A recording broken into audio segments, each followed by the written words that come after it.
Welcome to Talentwise, the definitive podcast for CXOs, human resource, and learning and development leaders. This show comes to you from thought leaders who talk about human capital development in today's organization. How to engage and empower today's employee to be effective, competitive, and relevant. Stay with us for an exciting conversation with our guest and learn how to future-proof your team.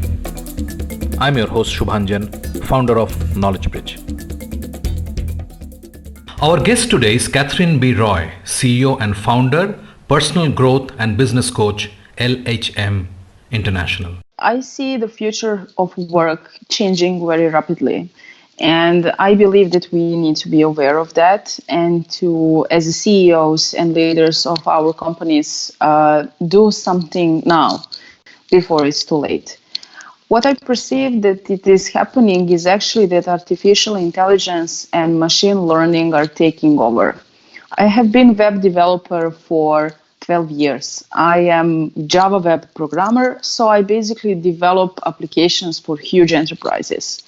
And although I love doing that, I started to be aware that because I am making an automatization of a system in a company, for example, accounting, then 1, 2, 3, 5, 10 people will lose the job because they are not needed anymore. And if company doesn't invest in those people, if they don't learn other skills, and if they don't work on themselves, they will end up without a job. Catherine B. Roy is a human potential thought leader, best-selling author, personal growth and business coach, Mensa member, whose stimulating, upbeat and inspirational writings have helped countless people in the world. Catherine's writings are published in the Huffington Post, Thrive Global, Simple Reminders, McGill Media, and many others. Catherine enjoyed the distinction of receiving the top 20 global thought leaders and influencers on future of work. Now on to this great episode of Talentwise with Catherine B. Roy. Catherine, welcome to Talentwise. Wonderful to have you on the show and hear about your views about future of work and how we can future-proof our team. Thank you so much for inviting me. It's my absolute pleasure to be here with you. Well, I see the future of work changing very rapidly. And I believe that we need to be aware of that and to, as CEOs and leaders of our companies, do something now before it's too late. What I perceive that it is happening is actually that artificial intelligence and machine learning are taking over. I have been web developer for 12 years. I am Java web programmer, so I basically develop applications for huge enterprises. And although I love doing that, I started to be aware that because I am making an automatization of a system in a company, for example, accounting, then 1, 2, 3, 5, 10 people will lose the job because they are not needed anymore. And if company doesn't invest in those people, if they don't learn other skills, and if they don't work on themselves, they will end up without a job. So on one side, we are craving to perfection, and we are going to the point of the edge of new revolution, not anymore informatic revolution, but artificial intelligence revolution. I mean, they are creating vehicles without drivers. They are creating little robots who can process any kind of data and even exchange any kind of administrative office task, not to talk about applications on our mobile phones or something like that. It's much easier to track, it's much easier to have big data, statistical data, to get information, but what about humanity? What about people, and what about business, which is actually meant to be like people to people? Because people like to work with people, and people like to work with whom that they trust. And if everything is automatized, we will get huge numbers, for example, on social networks. But if you have 1 million followers and you don't have one sale, do you really have something? I don't think so. If you have 100,000 followers and you have 10,000 sales, then you have something. So I'm an expert in creating visibility leads and unlimited impact, as I call it, online, and therefore profit too, but based on authenticity, trust, and being who you are, establishing healthy human relationships with people. So everything that I have created isn't based on automatizations. It is based on real human connection. And why I'm saying this? The people started to call me LinkedIn Ninja because my LinkedIn is on fire, and I did that only in 3 months. And I didn't do that because I was paying premium or because I was doing some kind of programming tricks, but because I was making videos, coming out and telling people my story. So what companies should do is that they should be aware not every one of us as a company can invest in artificial intelligence and machine learning. But we have our people, we have our teams, which are basically the root of the company. And we have something that those programs, machines, and artificial intelligence will never have. That is empathy, emotions, creativity, interactions, communication. So if we see these 5 elements as a potential for our company to grow and actually invest so that our teams are educated about this, they are coached about this, they will work better, they will feel better, and they will give us better results. I'm not against technology. As I said, I'm a web developer and I use it every single day. But there is none program which can basically predict buyers' behavior based on emotion. They can predict that based on statistical data. But it doesn't mean that I will behave like that tomorrow. And empathy started to become like the major step up for those who understand that every company is like a tree and that roots of the company are people. And if we don't invest in roots, but we invest in leaves, the first wind that will blow will take off the leaves and the company will break. So what I'm saying here is, yes, we should use the best which technology can give us, but we also should take care of our people and invest in their creativity, invest in new ideas, invest in something that a person can provide and the machine can't. And that's a human connection between basically two people. Right. So my point is that, see, when you look at business, there are obviously many businesses which are driven by, manufacturing, for example. It's driven by production of goods, right? And and companies would obviously make more profit if they go for automation and they eliminate jobs, right? So that's the short term. But how do you think that impacts the long term, and why should companies focus and retrain their people? What is the motivation? Because if the business exists to make money, the business will make more money, at least in the short run, by eliminating jobs, right?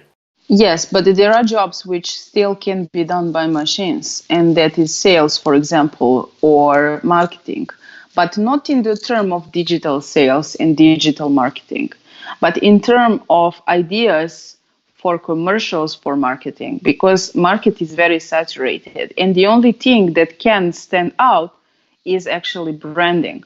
For example, personal branding. What I have discovered, because Goldman Sachs was recruiting me a few months ago, is that actually they have their employees talking about company because they are aware now that I will trust more to their employees than to management. And they are also aware that people are much more important than everything else. So they even have a show, Chat with David, and David is David Salmon, the CEO of the enormous Goldman Sachs.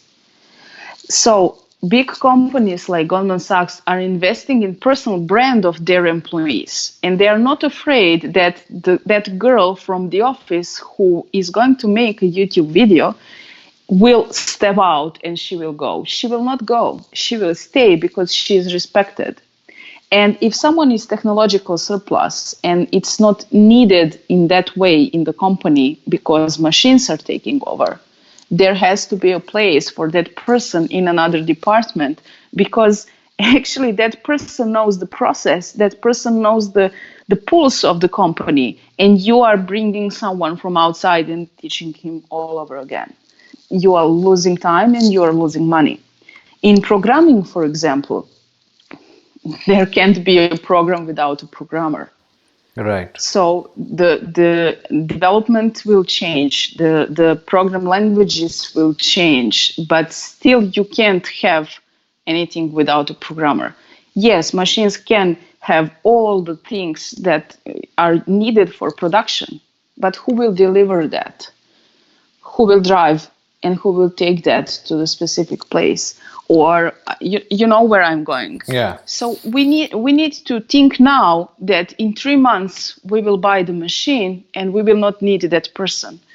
So basically we need to find a place for that person because we know that person will lose a job. That is what consciousness company does. If you just don't do that and you put the machine and you get fired of person, that person is going to give you much worse marketing on the market than you will ever get, even on national television. Let's take a short break. When we come back, I'll ask Catherine the segments that are mostly getting impacted by this rapid change. Sales, for example.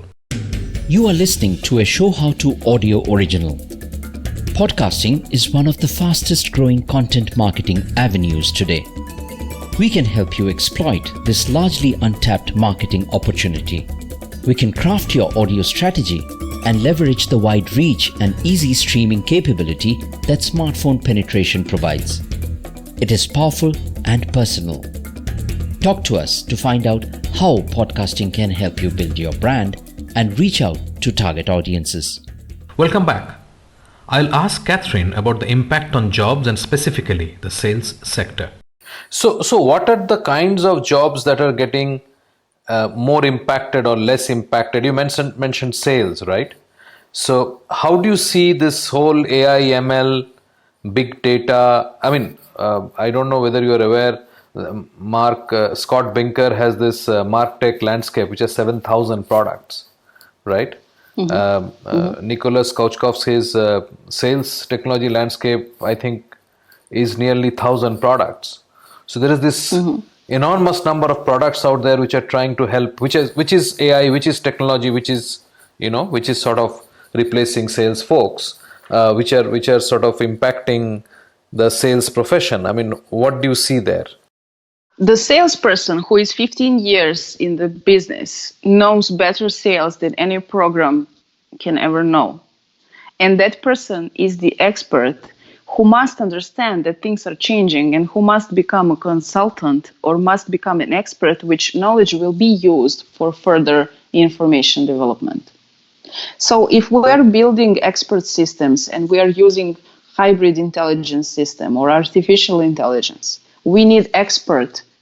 Me as a programmer, I need to get algorithm. An algorithm is given from a system architect or a system designer who actually extracted the knowledge from the expert. And the expert is person who worked 15 years in sales. But that person needs to understand that he or she must not stay there so long. Okay, but needs to be self-aware that things are changing. So, or you will become a consultant in sales, or you will become high-ticket closer, or you will become an expert who will sell his knowledge to someone who is building a system for automatization of sales. There is always a solution, just the person who is a salesperson isn't aware of that, probably. So when you are talking of future-proofing the team, the individuals also have a role for themselves, is what you're saying. I mean, they need to sort of calibrate their ability to stay relevant in the future? Yes. Basically, when you look, for example, at the development team, that's the easier thing for me. Okay, so we are building a functional application in, for example, C# language. But the company doesn't want a functional desktop application anymore because they don't want to install application on every single device. They want a web application. And what happens in that moment that every single programmer who didn't develop him or herself to a web developer and to Java, for example, doesn't know how to do that job. So we need to, as CEOs, we need to lead our people and to help them to transfer their knowledge to something that is useful for company. And the person who is on that place needs to be aware that things will change and that he or she needs to change the expertise. That's the point. I wanted to ask about you being included in the list of experts about future of work. Can you tell a bit about that? Yes, I was very much surprised and honored to receive a feature as one of the top 20 global thought leaders in the future in work by a platform called Thinkers 360, which actually gather all, they say, the best experts in the world in different kind of digital world. And 2 weeks ago, I was one of the 20 best leaders globally in the future of work. Exactly talking about this. I think the interview will also come out soon. Is there anything that you are seeing from your vantage point when you're talking to people and you're talking to companies, you're talking to technology, you're a technology person yourself. What would be the major signals to look out for over the next, say, 2, 3, 4 years? Well, we all need to be aware that we all need to be a technological persons from this moment and forever. Because my son, who is 3 years old, knows to use iPhone 10 times better than my mom, who is 60 years old. Right. So things are changing. Generation Z is taking over, and they are born with mobile phones. So what was 10 years ago, it's far away from today. And what will be in 3 years, it will be far away from today. So basically, every single one of us needs to be aware. We don't need to become programmers and go so deep as I did. But you can't imagine how that helped me in the online world, because I see every social network through the screen and I know what's happening behind. And so it's very easy for me to increase visibility. And the person who is creative and who is wonderful and who knows how to do things and show up doesn't have 2 likes. Okay, so Right. There are things which we need to understand by ourselves, to invest in ourselves, to become more technologically, informatically educated. And we can do that online. We can hire a coach. We can go to school again, never mind. But each and every one of us needs to do that. Because you know what I see? Let's say we have a conference. What I see will happen on the next digital conference is that we will have that pass with the name and the QR code. And we will come there. And we will have an application, for example, and we will mark which lectures we want to listen, which keynote speaks we want to listen. And then when the time comes for the keynote speech, we will get a notification. Click on that notification, go in front of the room. There will be a little robot who will say, "Hi, Catherine, welcome. Your seat is number 25. And you go and sit on your seat 25. So you don't need a desk officer. You don't need anyone to control the seats. You don't need anything. And that is going to happen very soon. The same is going to happen with every single job on airport or every single job in delivery.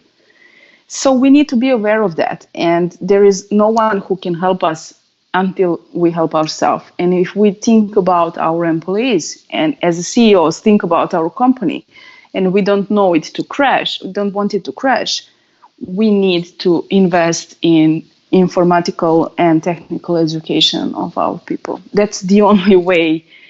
That is the way, and the creativity, but not all of us can be creative. I have one last question, and I sort of, discuss this with most of my guests, and there is a varied answer. See, most of what we are talking of today, and the developments that we are talking of today, are based on what we know, right? It's but the way technology is changing, it is unpredictable in terms of what shifts it will trigger, which creates a Yes. much more uncertain future than we can actually logically sort of build. You know, Yes. I mean, for example, you are very emphatic in saying that machines will never have empathy, right? Now, about 10 years back, there were a lot of things people said. For example, they said, machines will never be able to drive a car. Yes. I'm just, sort of triggering a debate. Okay, we said that, and today people have figured out how to have a driverless car. Right, the car is driving itself. So a lot of things which we think the creativity or the art or whatever else you're talking of, a lot of There things. is there is a quote by Nikola Tesla who said, "The present is theirs, and the future for which I'm working for is mine." So no one understood what that man was doing at the moment he was doing. Correct. But without him, we wouldn't have electricity, and we wouldn't have industrial revolution and everything that happened after. Right? Not even now. This technology, nothing. I was actually born in the region where Nikola was born, so I'm very fond of his work. And that is the quote I'm living by. So I'm trying to push the edge and to see where are the things that we can move forward. But more we are technologically savvy and dynamic in that, we will adjust much more easier. For me as a web developer on that side, I just can't understand how some people don't know how to do some things on the internet. But those people actually don't understand how that is so easy for me. So yes, it might happen that machines can have empathy in 10 years. But I want to be the person who will develop that machine. That's the way to think about that. Right. So don't think about that like things are changing and I'm afraid that I will lose my job. But think about that like things are changing. What I can change in my own experience and my own knowledge so that I can catch up. Talentwise is brought to you by Knowledge Bridge. We produce customized and multilingual visual training content. We have worked on complex processes, products, and skills development for large blue chip brands such as Tata Motors, Mahindra First Choice, Homelane, Epson, Toyota, Citibank, and Consol Neowatt, serving diverse industries. Talk to us for your next custom content requirement and be pleasantly surprised. Call us on 99021 631 32. Wonderful, wonderful. That's a great note to end this chat. Catherine, thank you so much for spending time and sharing your thoughts.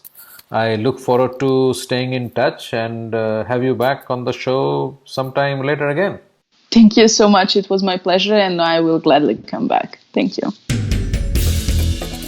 Thank you for being with us today on Talentwise. We hope we helped you focus on some actionable ideas today. It was certainly enlightening for us. We hope to see you again on our next episode. If you liked what you heard, subscribe to the show in your favorite podcast platforms like iTunes, Google Play, Spotify, or wherever else you get your podcasts from, and give us a rating while you're at it. Thank you in advance.